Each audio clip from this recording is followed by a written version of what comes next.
Hi friends, welcome to வசந்தம்லாங்க. இன்னைக்கு நம்ம மாடி தோட்டத்தில் குண்டு மல்லி நிறைய பூத்துருக்காங்க. நம்ம இதை கட் பண்ணி வீடியோ நான் ஃபுல்லாக கொடுத்துருப்பேன். அதை கட் பண்ணி நம்ம இலைகள் எல்லாம் எடுத்தால் தான் இந்த மாதிரி குண்டு குண்டாக நிறைய பூக்கள் விற்குங்க. இல்லைன்னா இலைகளே அதை சத்து எடுக்கும் போது நம்மளுக்கு மொட்டுக்கள் நிறைய விற்காது.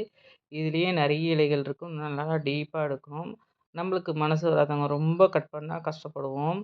அப்படியே எவ்வளோ பூப்புகளுங்க. இது அடுக்கு 5 அடுக்கு குண்டு மல்லிங்க. நம்மக்கிட்ட நிறைய வெரைட்டிஸ் இருக்குது. ஒத்த மல்லி, 2 அடுக்கு மல்லி, 3 அடுக்கு மல்லி, 5 அடுக்கு, 10 அடுக்கு இந்த மாதிரி பல வகை மல்லி நம்ம மாடியில் நான் வச்சுருக்கேங்க. நான் 20க்கு மேற்பட்ட மல்லிகளை நான் கலெக்ட் பண்ணி வச்சுருக்கேன். இந்த வாட்டி கண்டிப்பாக உங்களுக்கு பெரிய வீடியோ ஒன்று தரேன். இப்போ குண்டு மல்லி நல்ல வாசனை வருங்க. இந்த அடுக்கு குண்டு மல்லி மட்டும் பயங்கர வாசனை வரும். ரொம்ப நல்லாவும் பூக்குங்க. ஒரு பூ வச்சாவே அவ்வளோ அழகாக நல்லா குண்டு குண்டாக வரும். எனக்கு ரொம்ப பிடிச்ச மல்லிகையில் இந்த செடி மட்டுமே நான் ஒரு 10 இடத்துல போட்டு வச்சுருப்பேங்க. ஏன்னா நிறைய பூக்கள் வரணுன்றதுனால நான் அங்கங்கே வச்சுருப்பேன். இது ஒரு 10 பூ வச்சாவே நம்ம தலையில் அவ்வளோ வாசனை வருங்க. ஈஸி மல்லிகை மட்டும் ரொம்ப ஈஸியான மெயின்டெனன்ஸுங்க. மழை காலம் முடிஞ்சு வெயில் காலம் ஸ்டார்ட் ஆகும்போது பனியெல்லாம் முடிஞ்சு இலைகளை கட் பண்ணி எடுத்துட்டு நம்ம அடி உரமும் மேல் உரமும் கொடுக்கும்போது நல்லாவே பூ பூக்குங்க.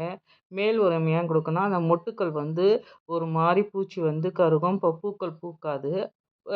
பூக்களும் நெளிஞ்சு கிழிஞ்சு இருக்கும். நல்லா வரணும்னா நம்ம மேலேயும் ஸ்ப்ரே கொடுக்கணும். எதனா ஒரு ஸ்ப்ரே வேப்ப எண்ணெய் கூட கொடுத்தோம்னா நம்மளுக்கு அந்த பூச்சி தாக்குதல் இருக்காது. அதனால் மல்லிகையை ஈஸியாக நம்ம மெயின்டைன் பண்ணாங்க. இது கொத்து கொத்தாங்க. ஒரு கொத்தில் 5லேருந்து 6 மொட்டுக்கள் விற்குங்க. நல்லாவே பெருசாக பூக்கும். அதனால் குண்டு மல்லி கிடைச்சா வைங்க. குண்டு மல்லியில் ஒத்த மல்லியும் நிறைய பூக்குங்க.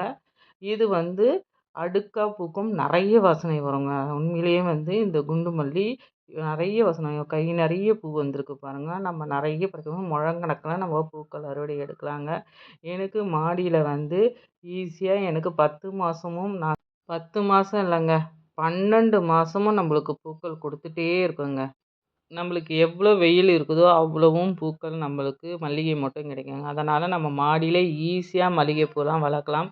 நீங்கள் ஒரு 4 தொட்டி வச்சிட்டிங்கனாவே நல்லாவே உரங்கள் கொடுத்துட்டே இருந்தீங்கன்னா 10 நாளைக்கு ஒரு தடவை நம்மளுக்கு முழங்கணக்கில் தாங்க. கண்டிப்பாக மல்லிகை முல்லை, ஜாதி எல்லாமே முழங்கணக்கில் எடுக்கலாங்க.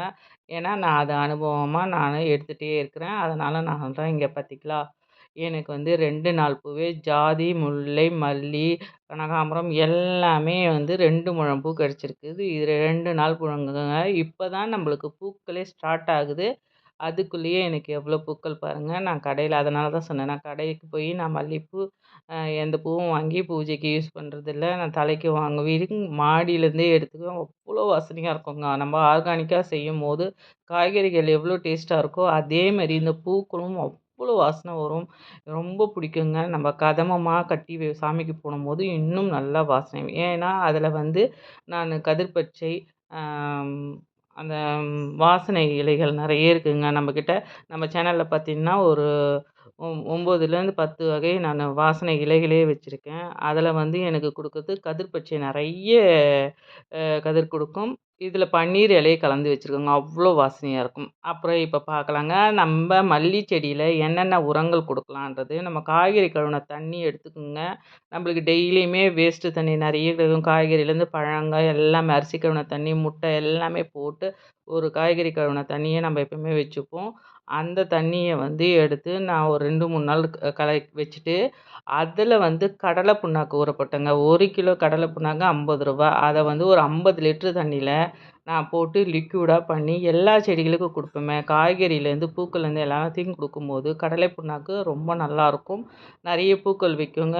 நான் இந்த வாட்டி காய்கறியிலேருந்து பழமரங்கள் எல்லாத்துக்குமே இந்த லிக்யூடை ஊற்றி விட்டேங்க. ஈஸியாக நம்ம மாடியில் இயற்கை முறையில் இந்த மாதிரி பயிரிட்டு நம்ம செடிகள்லேருந்து அறுவடை எடுக்கும்போது அவ்வளோ சந்தோஷங்க. ஏன்னா நான் ரொம்ப மெயின்டைன் பண்ண மாட்டேன். மண்கலவையிலேயே நான் இலைத்தழைகள் கலக்கும்போது நம்மளுக்கு நல்ல பூக்கள், நல்ல காய்கள் நல்லாவே ஹெல்த்தியாக கிடைக்குங்க. எல்லோரும் ட்ரை பண்ணி பாருங்கள்.